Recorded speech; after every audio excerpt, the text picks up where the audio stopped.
ओम शांति। आज बाबा के 3 सितंबर के अव्यक्त महावाक्य है। मुरली की रिवाइज डेट है 25 नवंबर 95।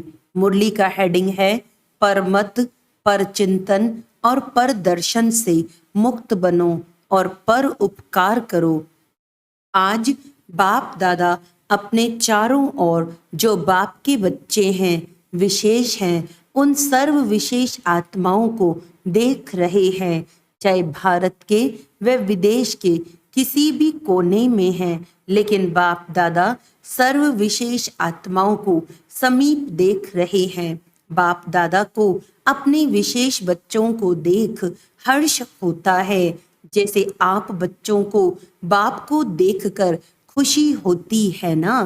खुशी होती है तब तो भाग करके आए हो ना, तो बाप को भी खुशी होती है कि मेरा एक एक बच्चा विशेष आत्मा है, चाहे बुजुर्ग हैं, अनपढ़ हैं, छोटे बच्चे हैं, युवा हैं, प्रवृत्ति वाले हैं, लेकिन सारे विश्व के आगे विशेष हैं। चाहे कितने भी बड़े बड़े वैज्ञानिक चमत्कार दिखाने वाले भी हैं, चंद्रमा तक पहुंचने वाले भी हैं, लेकिन बाप के विशेष बच्चों के आगे वो भी अनजान है। पांचों ही तत्वों को जान लिया, उन्हों पर विजय भी प्राप्त कर ली, लेकिन छोटी सी बिंदु आत्मा को नहीं जाना। यहाँ छोटे बच्चे से भी पूछेंगे तुम कौन हो, तो क्या कहेगा? आत्मा हूं कहेगा ना। आत्मा कहाँ रहती है वो भी बताएगा। और वैज्ञानिक से पूछो आत्मा क्या है, आत्मा के ज्ञान को अभी तक जान नहीं सके, तो कितने भी बड़े हिस्ट्री के हिसाब से, इस दुनिया के हिसाब से विशेष हों, लेकिन जिसने अपने को नहीं जाना उससे तो यहाँ का 5 वर्ष वाला बच्चा विशेष हो गया। आप लोगों का शुरू का बहुत फलक का गीत है, याद है कौन सा गीत है? एक गीत था, कितना भी बड़ा सेठ स्वामी हो, लेकिन अलफ को नहीं जाना तो कितने भी बड़े हों, चाहे नेता हो चाहे अभिनेता हो, लेकिन अपने आप को नहीं जाना तो क्या जाना। तो ऐसी विशेष आत्माएं हो। यहाँ की अनपढ़ बुजुर्ग माता है और दूसरी तरफ अच्छा महात्मा है, लेकिन बुजुर्ग माता फलक से कहेगी कि हमने परमात्मा को पा लिया, और महात्मा कहेगा परमात्मा को पाना बहुत मुश्किल है। लेकिन यहाँ 100 वर्ष के आयु वाली भी निश्चय बुद्धि होगी तो वो क्या कहेगी? तुम ढूंढते रहो, हमने तो पा लिया। तो महात्मा भी आपके आगे क्या है? प्रवृत्ति वाले फलक से कहेंगे कि हम डबल पलंग पर सोते, इकट्ठे रहते भी पवित्र हैं, क्योंकि हमारे बीच में बाप है। और महात्माएं क्या कहेंगे? कहेंगे आग कपूस इकट्ठा रहना यह तो असंभव लगता है, और आपके लिए क्या है? प्रवृत्ति वाले बताओ, पवित्र रहना मुश्किल है या सहज है? सहज है या कभी कभी मुश्किल हो जाता है? जो पक्के हैं वो तो बड़ी सभा हो या कुछ भी हो, फलक से कहते हैं कि पवित्रता तो हमारा स्वधर्म है, परधर्म नहीं है, स्वधर्म है। तो स्व सहज होता है, पर मुश्किल होता है। अपवित्रता पर धर्म है, लेकिन पवित्रता स्वधर्म है।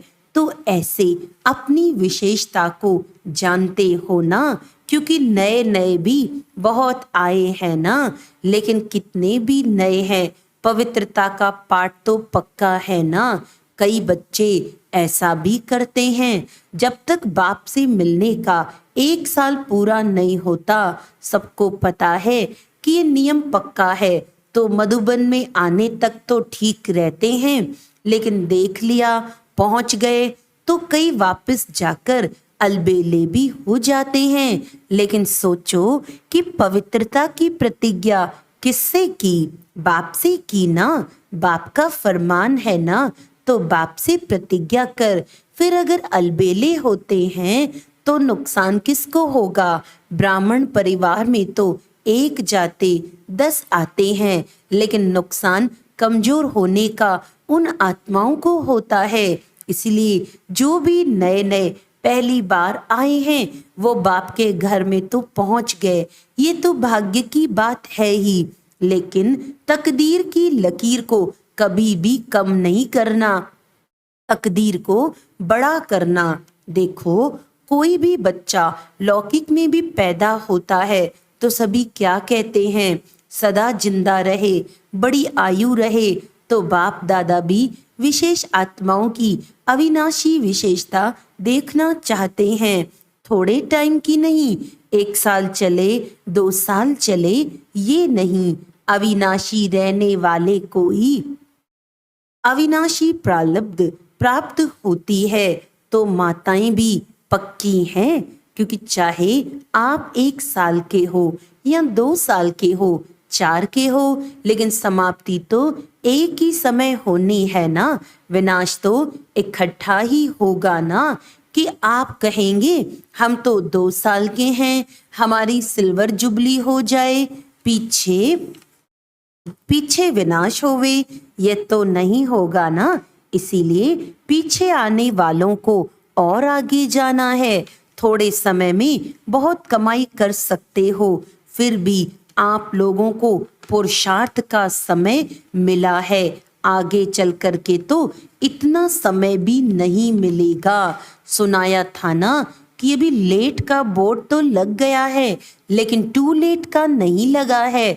तो आप सभी लकी हो, सिर्फ अपने भाग्य को स्मृति में रखते हुए बढ़ते चलना, कोई भी बातों में नहीं जाना। आज बाप दादा देख रहे थे कि बच्चों की पुरुषार्थ का समय वेस्ट क्यों जाता है। चाहता कोई नहीं है, सब चाहते हैं कि हमारा समय सफल हो, लेकिन बीच बीच में कहाँ आधा घंटा, कहाँ 15 मिनट, कहाँ 5 मिनट वेस्ट चला जाता है। तो उसका कारण क्या? आज बाप दादा ने देखा कि मेजॉरिटी का विशेष पुरुषार्थ जो कम या ढीला होता है, उसके 3 कारण है। पहला, चलते चलते श्रीमत के साथ साथ आत्माओं की परमत मिक्स कर देते हैं। कोई ने कोई बात सुना दी और आप समझते हो कि सुनाने वाला तो अच्छा सच्चा महारथी है और आपका उस पर फेथ भी है। जब ऐसी कोई आत्मा आपको कोई ऐसी बातें सुनाती है जिसमें इंटरेस्ट भी आता है, समाचार तो अच्छा है, जैसे संसार समाचार अच्छा लगता है ना, तो ब्राह्मण संसार समाचार भी अच्छा लगता है। तो आपने उस पर फेथ रख करके वो बात सुन ली, माना अपने अंदर समा ली, कट नहीं किया, तो बात सच्ची भी है, समाचार सच्चा भी होता है, सब झूठा नहीं होता, कोई सच्चा भी होता है। लेकिन बाप का फरमान क्या है कि ऐसे समाचार भले सुनो, ये फरमान है नहीं, जिससे आपका कोई कनेक्शन नहीं है, सिर्फ दिलचस्प समाचार है। आप कर कुछ नहीं सकते, सिर्फ सुन लिया तो वे समाचार बुद्धि में तो गया, टाइम वेस्ट तो हुआ या नहीं, और बाप की श्रीमत में परमत मिक्स कर दी, क्योंकि बाप की आज्ञा है सुनते हुए नहीं सुनो। तो आपने सुना क्यों? उसकी आदत डाली। मानो एक बारी आपको समाचार सुनाया, आपको भी बहुत अच्छा लगा, नई बात है, ऐसा भी होता है, ये पता तो पड़ गया। लेकिन अगर एक बारी आपने उनकी बात सुनी तो दूसरी बारी वो कहाँ जाएगा? आपके पास आएगा। आप उसके लिए कूड़े का डिब्बा बन गए ना। जो भी ऐसा समाचार होगा वो आपके पास ही आकर सुनाएगा, क्योंकि आपने सुना।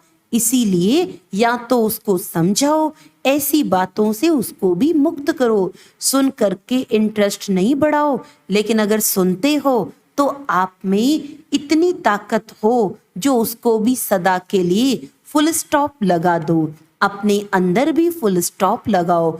जिस व्यक्ति का समाचार सुना उसके प्रति दृष्टि में व संकल्प में भी घृणा भाव बिल्कुल नहीं हो। इतनी पावर आप में है। तो ये सुनना नहीं हुआ, उसका कल्याण करना हुआ। लेकिन रिजल्ट में देखा जाता है मेजॉरिटी थोड़ा थोड़ा किचड़ा इकट्ठा होते होते ये घृणा भाव या चाल चलन में अंतर आ जाता है। और कुछ भी नहीं होगा ना तो उस आत्मा के प्रति सेवा करने की भावना नहीं होगी, भारीपन होगा। इसको कहा जाता है श्रीमत में परमत मिलाना। समाचार तो बाप दादा भी सुनते हैं, लेकिन होता क्या है, मेजॉरिटी का भाव बदल जाता है, सुनाने में भी भाव बदल जाता है। एक आकर कहता है मैंने देखा कि ये दो बात कर रहे थे, और एक का सुना हुआ दूसरा फिर कहते हैं नहीं नहीं खड़े भी थे और बहुत अच्छी तरह से नहीं खड़े थे, दूसरा एडिशन हुआ। फिर तीसरा कहेगा इन्हों का तो होता ही है। कितना भाव बदल गया, उन्हों की भावना क्या और बातों में भाव कितना बदल जाता है। तो ये परमत वायुमंडल को खराब कर देता है। तो जो टाइम वेस्ट जाता है उसका एक कारण परमत और दूसरा कारण है पर चिंतन। एक से बात सुनी तो 8-10 को नहीं सुनावे, ये नहीं हो सकता। अगर कोई दूर देश में भी होगा ना तो भी उसको पत्र में भी लिख देंगे यहाँ बहुत नई बात हुई है, आप आएंगे ना तो जरूर सुनाएंगे। तो ये क्या हो गया, पर चिंतन। समझो आपने 4 को सुनाया, उन 4 की भावना उस आत्मा के प्रति आपने खराब तो की ना, और परचिंतन शुरू हुआ तो इसकी गति बड़ी फास्ट और लंबी होती है। परचिंतन 1-2 सेकंड में पूरा नहीं होता। जैसे बाप दादा सुनाते हैं कि जब किसको भी ज्ञान सुनाओ तो इंटरेस्ट दिलाने के लिए उसको कहानी की रीति से सुनाओ। पहले ये हुआ, फिर क्या हुआ, फिर क्या हुआ, फिर क्या हुआ, तो इंटरेस्ट बढ़ता है ना। ऐसे जो परचिंतन होता है वो भी एक इंटरेस्टेड होता है, उसमें दूसरा जरूर सोचेगा फिर क्या हुआ, फिर ऐसे हुआ, हाँ ऐसे हुआ होगा। तो ये भी कहानी बड़ी लंबी है। बाप दादा तो सबकी दिल की बातें सुनते भी हैं, देखते भी हैं। कोई कितना भी छिपाने की कोशिश करे, सिर्फ बाप दादा कहाँ कहाँ लोक संग्रह के अर्थ खुला इशारा नहीं देते, बाकी जानते सब हैं, देखते सब हैं। कोई कितना भी कहे कि नहीं मैं तो कभी नहीं करता, बाप दादा के पास रजिस्टर है, कितनी बार किया, क्या क्या किया, किस समय किया, कितनों से किया, ये सब रजिस्टर है। सिर्फ कहाँ कहाँ चुप रहना पड़ता है। तो दूसरी बात सुनाई पर चिंतन, उसका स्वचिंतन कभी नहीं चलेगा। कोई भी बात होगी पर चिंतन वाला अपनी गलती भी दूसरे पर लगाएगा, और पर चिंतन वाले बात बनाने में नंबर 1 होते हैं। पूरी अपनी गलती दूसरे के प्रति ऐसे सिद्ध करेंगे जो सुनने वाले बड़ों को भी चुप रहना पड़ता है। तो स्वचिंतन इसको नहीं कहा जाता है कि सिर्फ ज्ञान की पॉइंट्स रिपीट कर दी या ज्ञान की पॉइंट्स सुन ली, सुना दी, सिर्फ यही स्वचिंतन नहीं है। लेकिन स्वचिंतन अर्थात अपनी सूक्ष्म कमजोरियों को, अपनी छोटी छोटी गलतियों को चिंतन करके मिटाना, परिवर्तन करना, ये स्वचिंतन है। बाकी ज्ञान सुनना और सुनाना उसमें तो सभी होशियार हो, वो ज्ञान का चिंतन है, मनन है। लेकिन स्वचिंतन का महीन अर्थ अपने प्रति है, क्योंकि जब रिजल्ट निकलेगी तो रिजल्ट में यह नहीं देखा जाएगा कि इसने ज्ञान का मनन अच्छा किया या सेवा में ज्ञान को अच्छा यूज किया। इस रिजल्ट के पहले स्वचिंतन और परिवर्तन, स्वचिंतन करने का अर्थ ही है परिवर्तन करना। तो जब फाइनल रिजल्ट होगी उसमें पहली मार्क्स प्रैक्टिकल धारणा स्वरूप को मिलेगी। जो धारणा स्वरूप होगा वो नेचुरल योगी तो होगा ही। अगर मार्क्स ज्यादा लेनी है तो पहले जो दूसरों को सुनाते हो, आजकल वैल्यूज पर जो भाषण करते हो, उसकी पहले स्वयं में चेकिंग करो, क्योंकि सेवा की 1 मार्क तो धारणा स्वरूप की 10 मार्क्स तो होती है। अगर आप ज्ञान नहीं दे सकते हो लेकिन अपनी धारणा से प्रभाव डालते हो तो आपकी सेवा की मार्क्स जमा हो गई ना। आजकल कई समझते हैं कि हमको सेवा का चांस बहुत कम मिलता है, हमको चांस मिलना चाहिए, दूसरे को मिलता है, मेरे को क्यों नहीं। सेवा करना बहुत अच्छा है, क्योंकि अगर बुद्धि फ्री रहती है तो व्यर्थ बहुत चलता है, इसीलिए सेवा में बुद्धि बिजी रहे, ये साधन अच्छा है। सेवा का उमंग तो अच्छा ही है, लेकिन ड्रामा अनुसार या सर्कमस्टांस अनुसार मानो आपको चांस नहीं मिला और आपकी अवस्था दूसरों की सेवा करने की बजाय अपनी भी गिरावट में आ जाए या वो सेवा आपको हलचल में लाए, तो वो सेवा क्या हुई, उस सेवा का प्रत्यक्ष फल क्या मिलेगा। सच्ची सेवा, प्यार से सेवा, सभी की दुआओं से सेवा, उसका प्रत्यक्ष फल खुशी होती है। और अगर सेवा में फीलिंग आ गई तो यहाँ ब्राह्मण फीलिंग को क्या कहते हैं, फ्लू। फ्लू वाला क्या करता है, सो जाता है, खाना नहीं खाएगा, सो जाएगा। यहाँ भी फीलिंग आती है तो या खाना छोड़ेगा या रूठ करके बैठ जाएगा, तो ये फ्लू हुआ ना। अगर आप धारणा स्वरूप हो, सच्चे सेवाधारी हो, स्वार्थी सेवा नहीं, एक होती है कल्याण की भावना की सेवा और दूसरी होती है स्वार्थ से, मेरा नाम आ जाएगा, मेरा अखबार में फोटो आ जाएगा, मेरा टीवी में आ जाएगा, मेरा ब्राह्मणों में नाम हो जाएगा, ब्राह्मणी बहुत आगे रखेगी, पूछेगी, ये सब भाव स्वार्थी सेवा के हैं। क्योंकि आजकल के हिसाब से, प्रत्यक्षता के हिसाब से अभी सेवा आपके पास आएगी। शुरू में स्थापना की बात दूसरी थी, लेकिन अभी आप सेवा के पिछाड़ी नहीं जाएंगे, आपके पास सेवा खुद चलकर आएगी। तो जो सच्चा सेवाधारी है, उस सेवाधारी को चलो और कोई सेवा नहीं मिली, लेकिन बाप दादा कहते हैं अपने चेहरे से, अपनी चलन से सेवा करो। आपका चेहरा बाप का साक्षात्कार कराए, आपका चेहरा, आपकी चलन बाप की याद दिलावे, ये सेवा नंबर 1 है।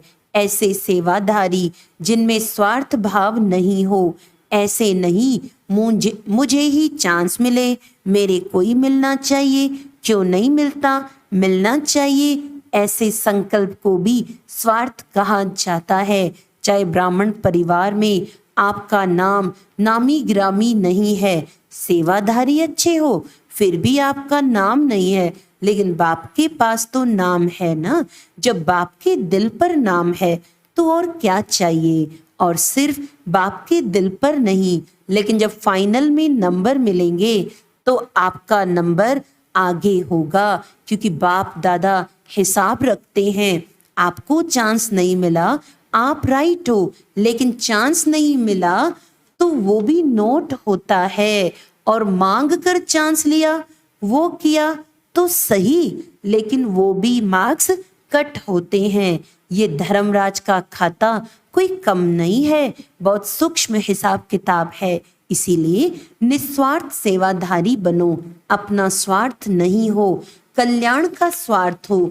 यदि आपको चांस है और दूसरा समझता है कि हमको भी मिले तो बहुत अच्छा, और योग्य भी है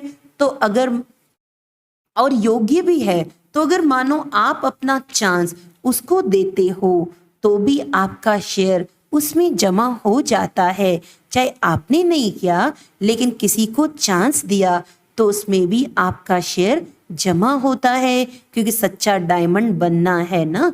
तो हिसाब किताब भी समझ लो, ऐसे अलबेले नहीं चलो। ठीक है, हो गया, बहुत सूक्ष्म में हिसाब किताब का चौपड़ा है, बाप को कुछ करना नहीं पड़ता है, ऑटोमेटिक है। कभी कभी बाप दादा बच्चों का चौपड़ा देखते भी हैं, तो पहली बात परमत और दूसरी बात पर चिंतन, तीसरी बात है पर दर्शन, दूसरे को देखने में मेजॉरिटी बहुत होशियार है। प्रदर्शन, जो देखेंगे तो देखने के बाद वे बात कहाँ जाएगी, बुद्धि में ही तो जाएगी। और जो दूसरे को देखने में समय लगाएगा उसको अपने को देखने का समय कहाँ मिलेगा। बातें तो बहुत होती है ना, और जो बातें होती हैं वो देखने में भी आती हैं, सुनने में भी आती है। जितना बड़ा संगठन उतनी बड़ी बातें होती हैं। ये बातें क्यों होती हैं? कई सोचते हैं ये बातें होनी नहीं चाहिए, नहीं होनी चाहिए, वो ठीक है, लेकिन जिसके लिए आप समझ रहे हो नहीं होनी चाहिए उसमें समय क्यों दिया? और ये बातें ही तो पेपर हैं। जितनी बड़ी पढ़ाई उतने बड़े पेपर भी होते हैं। ये वायुमंडल बनना ये सबके लिए पेपर भी है कि परमत या परदर्शन या परचिंतन में कहाँ तक अपने को सेफ रखते हैं। दो बातें अलग हैं। एक है जिम्मेवारी, जिसके कारण सुनना भी पड़ता है, देखना भी पड़ता है। तो उसमें कल्याण की भावना से सुनना और देखना जिम्मेवारी है, कल्याण की भावना है, वो ठीक है। लेकिन अपनी अवस्था को हलचल में लाकर देखना, सुनना या सोचना ये रॉन्ग है। अगर आप अपने को जिम्मेवार समझते हो तो जिम्मेवारी के पहले अपनी ब्रेक को पावरफुल बनाओ। जैसे पहाड़ी पर चढ़ते हैं तो पहले से ही सूचना देते हैं कि अपनी ब्रेक को ठीक चेक करो। तो जिम्मेवारी भी एक ऊंची स्थिति है। जिम्मेवारी भले उठाओ, लेकिन पहले ये चेक करो कि सेकंड में बिंदी लगती है, कि बिंदी लगाते हो बिंदी और लग जाता है क्वेश्चन मार्क, वो रॉन्ग है। उसमें समय और एनर्जी वेस्ट जाएगी। इसीलिए पहले अपना ब्रेक पावरफुल करो। चलो, देखा सुना, जहां तक हो सका कल्याण किया और फुल स्टॉप। अगर ऐसी स्थिति है तो जिम्मेवारी लो, नहीं तो देखते नहीं देखो, सुनते नहीं सुनो, स्वचिंतन में रहो, फायदा इसमें है। तो आज का पाठ क्या हुआ? परमत, परचिंतन और परदर्शन, इन तीन बातों से मुक्त बनो और एक बात धारण करो। वो एक बात है परोपकारी बनो। तीन प्रकार की पर को खत्म करो और एक पर उपकारी बनो। बनना आएगा तो किन बातों से मुक्त बनेंगे? माताएं क्या करेंगी? बच्चों के उपकारी या परोपकारी, सर्व उपकारी सहज है या कठिन है? अच्छा, चारों तरफ के सर्व विश्व के विशेष आत्माओं को सदा स्वचिंतन ज्ञान चिंतन करने वाले श्रेष्ठ आत्माओं को सदा बाप की श्रेष्ठ मत पर हर संकल्प, बोल और कर्म करने वाले समीप आत्माओं को चारों ओर के डायमंड जुबली के लिए स्वयं को और सेवा को आगे बढ़ाने वाले ऐसी विशेष आत्माओं को बाप दादा का याद प्यार और नमस्ते। हम रूहानी बच्चों की रूहानी बाप दादा को याद प्यार, गुड मॉर्निंग, नमस्ते नमस्ते नमस्ते जी। वरदान है महावीर बन संजीवनी बूटी द्वारा मूर्छित को सुरजीत करने वाले शक्तिवान भव। जैसे सूर्य स्वयं शक्तिशाली है तो चारों ओर अपनी शक्ति से प्रकाश फैलाता है, ऐसे शक्तिवान बन अनेकों को संजीवनी बूटी देकर मूर्छित को सुरजीत बनाने की सेवा करते रहो। तब कहेंगे महावीर। सदा स्मृति रखो कि हमें विजयी रहना है और सबको विजयी बनाना है। विजयी बनने का साधन है बिजी रहना। स्व कल्याण अथवा विश्व कल्याण के कार्य में बिजी रहो तो विघ्न विनाशक वायुमंडल बनता जाएगा। स्लोगन है दिल सदा एक दिलाराम में लगी रहे, यही सच्ची तपस्या है। अच्छा, आज का व्यक्त इशारा है जैसे लौकिक जीवन में माँ बच्चे को पालना द्वारा शक्तिशाली बनाती है, जिससे वह किसी भी समस्या का सामना कर सके। सदा तंदुरुस्त रहे, संपत्तिवान रहे। ऐसे आप श्रेष्ठ आत्माएं जगत माँ, बेहद की माँ बन हर एक को ऐसा शक्तिशाली बनाओ जो वे अपने को विघ्न विनाशक, शक्ति संपन्न, हेल्दी और वेल्दी अनुभव करे। अच्छा, ओम शांति।